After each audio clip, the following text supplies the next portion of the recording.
मांजरी शिवारातील जंगलात वृद्धाचा मृतदेह आढळला. परिसरात खळबळ.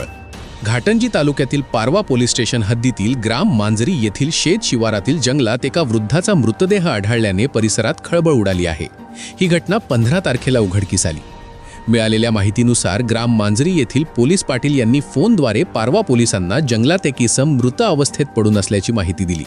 त्यानंतर पोलिसांनी तात्काळ घटनास्थळी धाव घेत पंचनामा केला. घटनास्थळी मृत व्यक्तीचा मुलगा महादेव श्रीराम उईके वय 35 यांनी अंगावरील कपड्यांवरून मृताची ओळख श्रीराम खेत्रुजी उईके वय 60 राहणार बोदडी अशी पटवली. प्राथमिक माहितीनुसार तो जंगलातील वाळलेल्या काड्या जमा करून विक्री करीत असल्याचे सांगण्यात आले. मृतदेह कुजलेल्या अवस्थेत आढळून आला असून घटनेची नोंद पारवा पोलीस स्टेशनमध्ये करण्यात आली असून पुढील तपास व कायदेशीर कारवाई ठाणेदार हेमंत चौधरी यांच्या मार्गदर्शनात सुरू आहे. मृत्यूचे नेमके कारण पोस्टमॉर्टम अहवालानंतर स्पष्ट होणार आहे. स्थानिक वार्ता, स्थानिकांचा आवाज स्थानिकांसाठी.